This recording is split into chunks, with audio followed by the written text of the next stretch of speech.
Shalom, puji Tuhan. Bapak Ibu Saudaraku yang saya kasih, kita masuk ke sesi yang ketujuh. Berkaitan erat dengan masa depan dunia ditinjau dari sudut Alkitab. Artinya kitab suci Kristen. Nah, dalam mempelajari tentang master plan ilahi, program Allah tentang dunia ini, kita tidak bisa lepas dari perjanjian-perjanjian yang Allah berikan kepada tokoh-tokoh yang ada di kitab suci. Nah, Bapak Ibu Saudaraku, kita akan belajar hari ini tentang perjanjian Palestina. Kita sudah belajar perjanjian Adam yang pertama, perjanjian Nuh, perjanjian Abraham, perjanjian Musa. Hari ini kita akan belajar perjanjian Palestina. Untuk itu, Bapak Ibu Saudaraku, kita akan berdoa lebih dahulu. Bapa kami dalam sorga, sungguh kami bersyukur buat waktu yang sudah Kau berikan bagi kami untuk kembali belajar dari firman-Mu. Biarlah terang firman Tuhan boleh mengarahkan setiap hati kami kepada rencana-Mu atas dunia ini, sehingga kami tetap fokus kepada panggilan hidup kami. Kami tahu menempatkan diri kami sebagai anak-anak-Mu, sehingga kami tidak akan takut tentang masa depan kami, karena Engkau sudah merencanakan masa depan yang indah. Melalui firman Tuhan hari ini kami boleh belajar bagaimana rencana Allah terhadap umat Israel.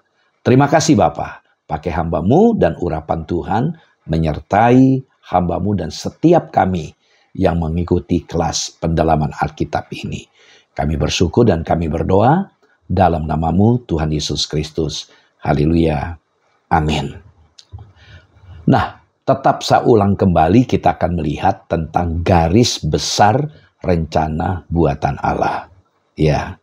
Dan kita melihat di sini ada perjanjian untuk rencana Allah itu bagi kita, dan tujuan dari perjanjian ini adalah untuk menyatakan rencana Allah tentang kerajaan Allah di bumi, sekaligus untuk menyatakan metode penyelamatan dan pemberkatan Allah. Sungguh luar biasa, Allah punya rencana. Kita tahu manusia jatuh dalam dosa, tapi rencana Allah tidak mungkin gagal. Dan kita sudah belajar tentang perjanjian seminal, yaitu bagaimana perjanjian Allah kepada Adam, lalu kepada Nuh.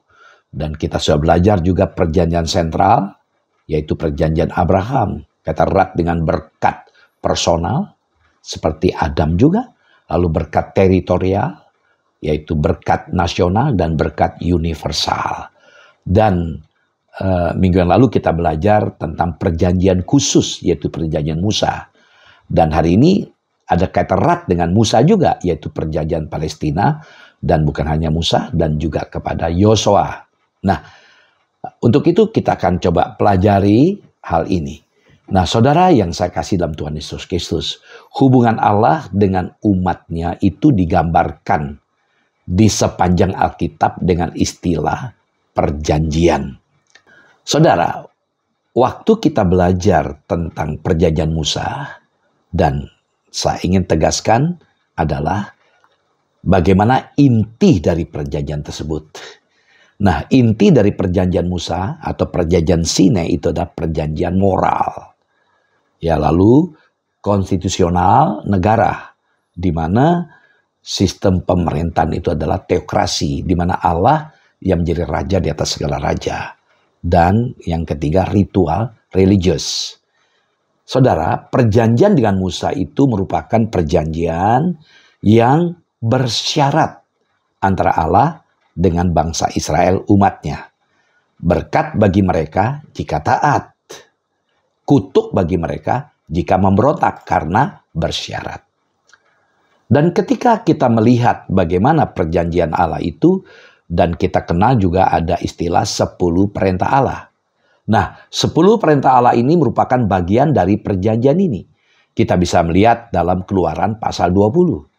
Termasuk hukum Taurat lainnya yang kurang lebih berisi 600 perintah. Ya 613 ya, kurang lebih 300 perintah dan 300 larangan. Nah, kitab yang mengisahkan sejarah di dalam perjanjian lama dari kitab Yosua sampai dengan kitab Ester itu menjelaskan dengan begitu detail kisah ketaatan dan pemberontakan bangsa Israel terhadap hukum Taurat. Ulangan 11 ayat 26-28 menyatakan dengan jelas berkat dan kutuk yang terkait itu. Nah, hari ini kita coba fokuskan, kita akan belajar tentang perjanjian Palestina. Nah, saudara, perjanjian Palestina itu diberikan kepada Musa jauh sebelum Israel masuk ke tanah perjanjian di bawah pimpinan Yosua. Jadi sebelum Yosua membawa umat Israel masuk ke tanah Kanaan, Allah sudah memberikan perjanjian itu kepada Musa. Nah, perjanjian ini merupakan penjelasan lanjut tentang perjanjian kepada Abraham dan Musa dan berkaitan dengan pendudukan tanah perjanjian yang dijanjikan Tuhan berlimpah susu dan madu. Nah, saudara, tanah tersebut berada dalam tangan para musuh Israel, yaitu orang Kanaan, ketika bangsa tersebut keluar dari Mesir. Nah, saudara, sebab itu ketika Musa meninggal dunia, Allah mengangkat Yosua untuk memimpin bangsa Israel merebut tanah perjanjian yang diberikan Allah tanpa syarat. Ya, kepada keturunan Abraham. Nah, ada baiknya kita membaca untuk lebih jelas Yosua pasal 1 ayat 1-6. Demikian firman Tuhan Yosua pasal 1 ayat 1-6. Sesudah Musa hamba Tuhan itu mati, berfirmanlah Tuhan kepada Yosua bin Nun, abdi Musa itu demikian. Hambaku Musa telah mati, sebab itu bersiaplah sekarang. Seberangilah sungai Yordan ini, engkau dan seluruh bangsa ini menuju negeri yang akan kuberikan kepada mereka, kepada orang Israel itu. Setiap tempat yang akan diinjak oleh telapak kakimu kuberikan kepadamu, seperti yang telah kujanjikan kepada Musa. Dari padang gurun dan gunung Libanon yang sebelah sana itu sampai ke sungai besar, yakni sungai Efrat, seluruh tanah orang Het sampai ke laut besar di sebelah matahari terbenam, semuanya itu akan menjadi daerahmu. Seorang pun tidak akan dapat bertahan menghadapi engkau seumur hidupmu. Seperti aku menyertai Musa, demikianlah aku akan menyertai engkau. Aku tidak akan membiarkan engkau dan tidak akan meninggalkan engkau. Kuatkan dan teguhkanlah hatimu, sebab engkaulah yang akan memimpin bangsa ini memiliki negeri yang kujanjikan dengan bersumpah kepada nenek moyang mereka untuk diberikan kepada mereka. Luar biasa. Kita coba melihat kembali dalam ayat yang ke-6 lebih dulu. Nah, dikatakan kuatkan dan teguhkanlah hatimu. Ada 3 dan 4 kali ya disampaikan ungkapan ini. Berarti ada semacam pergumulan batin Yosua dalam menjalankan kepercayaan di mana dia diminta untuk memimpin bangsa Israel. Kenapa Tuhan sampai berkata 3 kali secara khusus, kuatkan dan teguhkan hatimu? Karena ada kebimbangan dalam diri Yosua. Coba kita lihat ayat 1. Ya, kita amati di sini. Jadi kita melihat dalam ayat 1 ini, Musa itu siapa? Musa adalah nabi yang berkomunitas, bersekutu dengan Tuhan secara langsung. Dia nabi. Sementara siapa Yosua? Kita lihat dalam ayat 1, abdi Musa itu jadi pembantu. Nah, dalam ayat 2 dijelaskan Musa sudah meninggal. Allah mengangkat Yosua sekaligus memberi tugas. Ini sesuatu yang gak gampang. Seorang pembantu walaupun 40 tahun ya mengabdi pada Musa. Bagaimanapun siapa dia? Dia bukan nabi. Dan dia tahu juga orang Israel terkenal keras hati, tegar tengkuk, keras kepala, dan sulit diatur.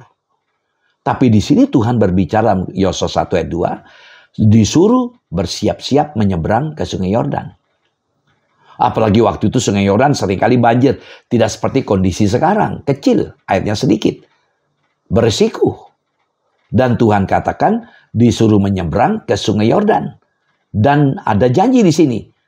Ya, menuju negeri akan kuberikan kepada mereka. Kepada siapa? Orang Israel. Ayat 3 dijelaskan. Setiap tempat yang akan diinjak oleh telapak kakimu, kuberikan kepada kamu. Seperti yang telah kujanjikan kepada Musa. Jadi janji yang pernah disampaikan Allah kepada Musa ditegaskan kembali kepada Yosua. Bahkan dalam ayat 4 dijelaskan tentang skop luas dari padang gurun dan gunung Libanon. Ya, sampai ke Efrat dekat Irak. Sungguh luar biasa. Lalu ayat 5 ada janji. Nah, dikatakan aku menyertai kamu. Seperti aku juga menyertai Musa. Sungguh luar biasa kita melihat di sini. Jadi perjanjian yang sudah Allah berikan kepada Musa dilanjutkan kembali kepada Yosua untuk menjalankan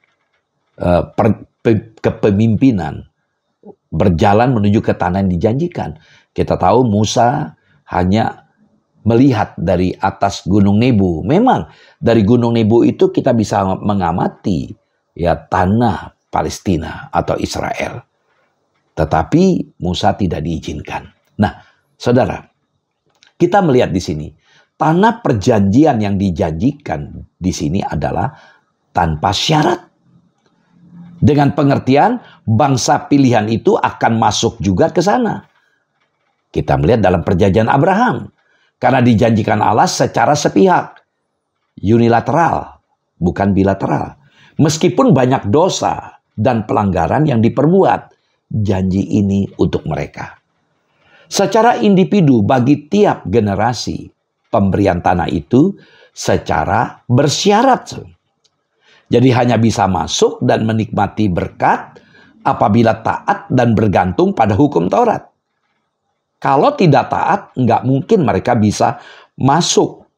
Nah, kita lihat di sini Ulangan 29 ayat 25 sampai 28. Ulangan 29 ayat 25 sampai 28. Maka orang akan menjawab, sebab mereka itu telah melalaikan perjanjian Tuhan. Allah nenek moyang mereka, yakni perjanjian yang diikatnya dengan mereka ketika mereka dibawanya keluar dari tanah Mesir. Mereka melalaikan. Karena ini perjanjian yang bersyarat. Ya, kondisional. Dan sebab mereka, ayat 26. Dan sebab mereka itu sudah pergi berbakti kepada Allah lain. Dan sujud menyembah kepadanya, yakni Allah yang tidak dikenal oleh mereka. Dan yang tidak diberikan Tuhan kepada mereka sebagai bagiannya. Ayat 27. Itulah sebabnya murka Tuhan bangkit terhadap negeri ini, sehingga didatangkan ke atasnya segala kutuk yang tertulis dalam kitab ini. Tuhan telah menyentakkan mereka dari tanah mereka dalam murka dan kepanasan amarah dan gusarnya yang hebat, lalu melemparkan mereka ke negeri lain seperti yang terjadi sekarang ini. Sungguh ini pernyataan yang luar biasa, yang luar biasa, yang disampaikan Allah kepada bangsa Israel. Karena mereka tidak taat, Allah izinkan bangsa lain.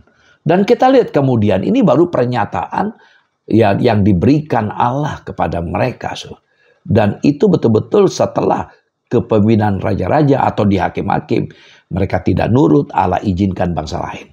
Bahkan pada puncaknya kejayaan Israel, mereka menyembah berhala, Allah izinkan ya Asyur, Babel menguasai mereka, Persia menguasai mereka, sampai juga pemerintahan Yunani dan juga Romawi. Nah, saudara yang saya kasih, banyak sekali ya kegagalan yang mereka perbuat. Oleh karena apa? Oleh karena kejahatan yang mereka lakukan. Mereka ditaklukkan dan dijajahi sehingga akhirnya diusir keluar dari tanah itu dan mengembara di negeri asing. Itu pernyataan Allah yang luar biasa dan itu terjadi.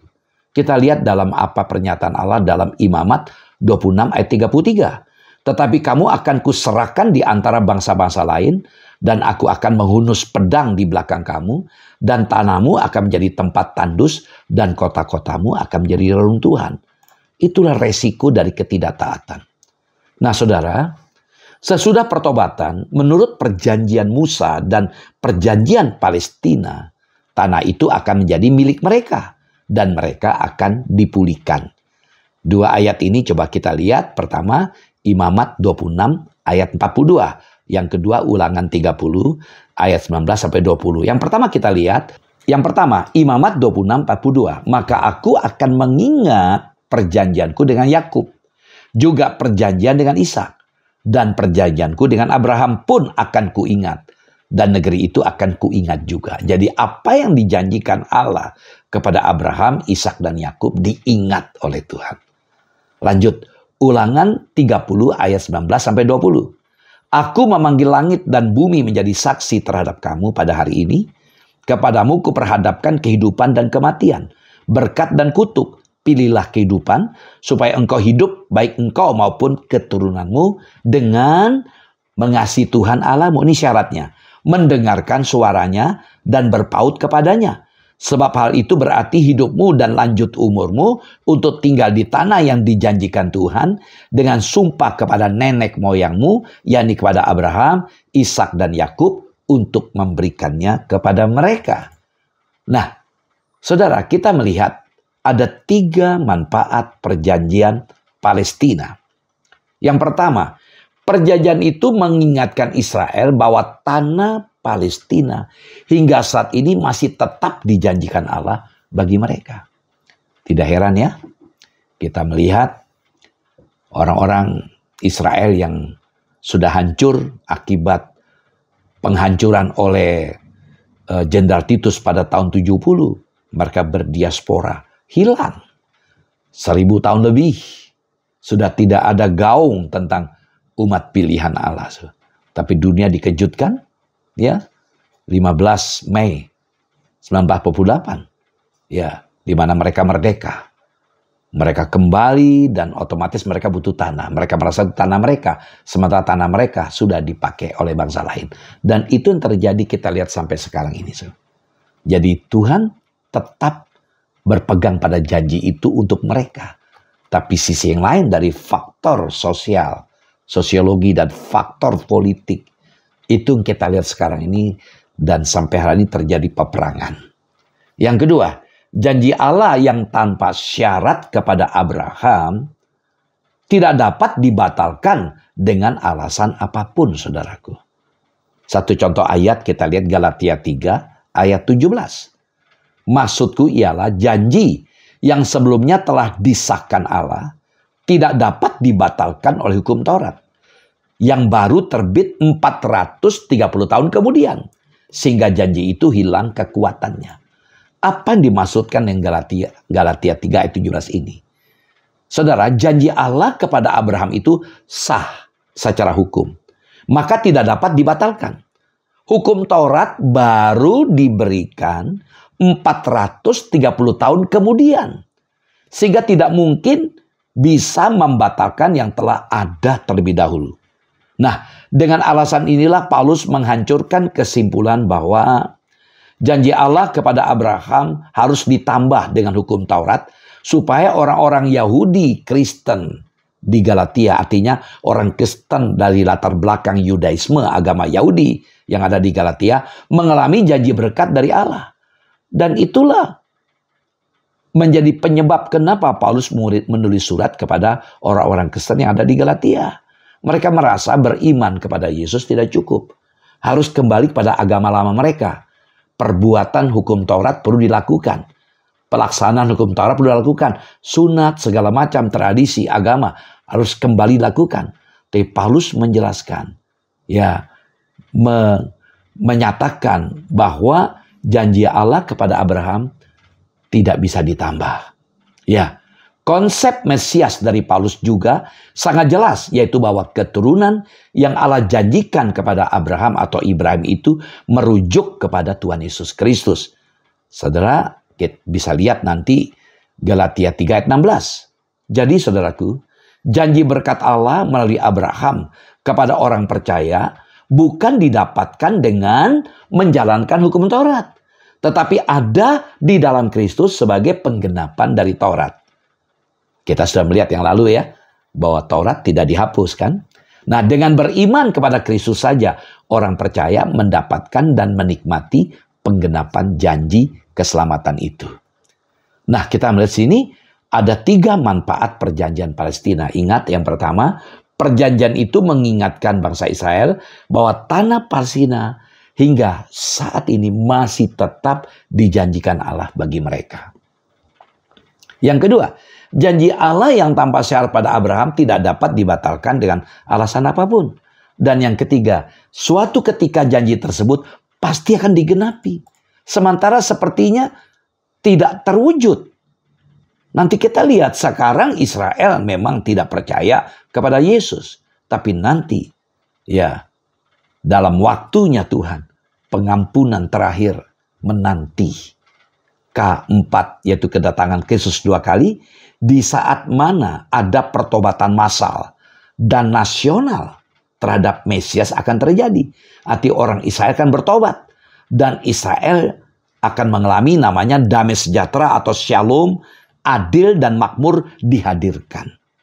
Nah, kita lihat Sakaria pasal 12 ayat 1-14, tidak semua saya bacakan, saya baca sebagian aja. Ayat 7, Tuhan akan pertama-tama memberi kemenangan kepada kemah-kemah Yehuda, supaya keluarga Daud dan penduduk Yerusalem jangan terlalu bermegah-megah terhadap Yehuda. Ayat 8, pada waktu itu Tuhan akan melindungi penduduk Yerusalem dan orang yang tersandung di antara mereka pada waktu itu akan menjadi seperti Daud. Dan keluarga Daud akan menjadi seperti Allah. Seperti malaikat Tuhan yang mengepalai mereka. Ayat 9. Maka pada waktu itu aku berikhtiar untuk memunahkan segala bangsa yang menyerang Yerusalem. Ayat 10. Aku akan mencurahkan roh pengasihan dan roh permohonan atas keluarga Daud dan atas penduduk Yerusalem. Dan mereka akan memandang kepada dia yang telah mereka tikam dan akan meratapi dia seperti orang meratapi anak tunggal dan akan menangisi dia dengan pedih seperti orang menangisi anak sulung. Jadi kita melihat di sini orang Israel diperangi, tidak disukai, tapi pada waktunya Tuhan bela. Dan itu akan terjadi nanti di akhir zaman. Nah, satu ayat lagi, Daniel 9 ayat 24. 70 kali 7 masa telah ditetapkan atas bangsamu dan atas kotamu yang kudus untuk melenyapkan kefasikan, untuk mengakhiri dosa, untuk menghapuskan kesalahan, untuk mendatangkan keadilan yang kekal, untuk menggenapkan penglihatan dan nabi, dan untuk mengurapi yang maha kudus. Saudara, kesempatan lain akan saya jabarkan lebih detail tentang Daniel 9 ayat 24 sampai 27, tapi nggak salah saya nyinggung-nyinggung sedikit saudaraku. Ya, Tuhan menjelaskan bahwa akan ada 70 kali 7 masa saat Allah menggenapi rencananya untuk apa? Memulihkan bangsa Israel. Itu dalam ayat 24. Jadi nanti bangsa Israel akan dipulihkan, sementara ini mereka tertekan.